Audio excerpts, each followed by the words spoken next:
what does the most valuable player look like? I think he looks like the guy who runs out the shortstop every day for us. The greatest individual position player season in the history of this franchise. It's out of here! Right man at right time. Home run ends this no-hit bid! His ability to swing the bat well. There she goes! Defensively, he's always been solid. Oh, wow! One of the best shortstops in the game. Linsanity! The definition of value. I'm doing what I always wanted to do, play with the baseball day in and day out. Lindor has an MVP moment.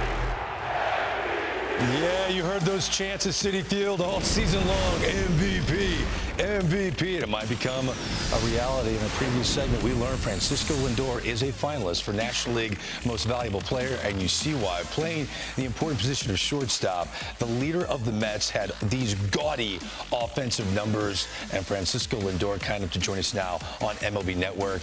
Francisco, congratulations on a remarkable 2024 season. Good to see you, my friend. I got to wonder, like, are we making too much of this whole leadoff spot thing?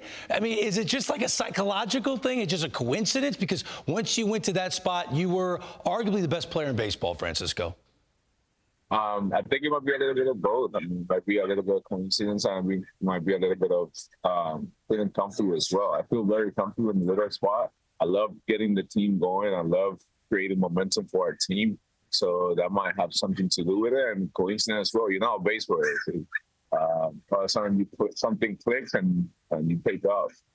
You know, Francisco, I was just thinking, I had the honor of watching these games from the booth, and every single night, you just knew you were going to do something defensively or offensively to change the outcome of the game. Did you feel that at some point, that you just had this inner confidence that this year was the year, whenever I needed to do it, I got it done? We had a special year, so it felt like anybody at any given moment, we were going to do something special. And there was a lot of moments that towards the end of the game, a lot of things line it up towards I'm coming up with either people on base or I get to start the game with, a base hit, still a base or a double. And it was just like everything was aligning the way everybody wanted to align. And I did feel very comfortable. I felt like I was in a good spot, believing in myself. And also, it felt easy to play when you know the guys behind you can get it done as well.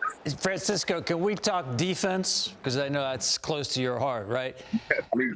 You're up against the guy, main competition, a designated hitter. Talk to me about, to a MVP voter, what it means to be a true two-way player going out there and playing both sides of the ball for 3 hours and 150 pitches every night.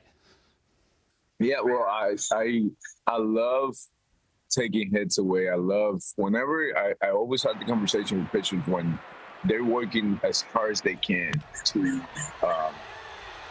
get the guy out. And whenever they execute the pitch, I just love finishing the plate for them. I love whether it's just a routine ground ball or a diving play and just getting the guy out and having them feel comfortable and confident enough to throw whatever pitch at any given time. If the ball is hit down in the ground, we're going to make the play. I'm going to make the plays. We have to talk about how you finished the season, because there was a point there in September we weren't sure, the Mets weren't sure whether you're going to be back on the field with that back injury.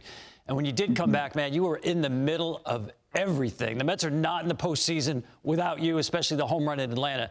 Talk to me about what it took for you physically to get back and how much you enjoyed being in those spots at the end of the season. The trainers did an outstanding job of making sure we're ready to go out and compete. You know, they understood the assignment. They knew we were getting closer to crunch time. But they also knew that if we made it to the postseason, I couldn't be as beat up, you know, so that they gave me some days to find ways to recover and to get me stronger. And yeah, it took me a little longer every single day to go out and play the game. But every time I came in, I felt confident that the trainers had the right stuff for me that day. And there was a couple of days in my mind that I'm like, man, am I going to play this year or am I not going to play again this year. Finally, Francisco, what does it mean to you to be a finalist for the National League Most Valuable Player of the Year award? It's special. It's an honor to be in this position. I thank the Lord for it. I thank my teammates and coaches. You know, I had a lot of conversations throughout the year with coaches and players to get better, to find ways to be in the playoffs, because it's all about winning.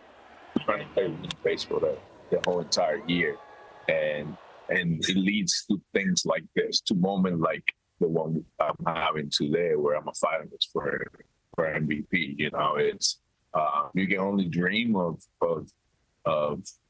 winning an MVP, and I'm honored, I'm blessed to be in this position, and we'll see what happens. Well, we're honored to watch you play every single day. You are a star. Francisco Lindor, congratulations on being a finalist. Best of luck, okay?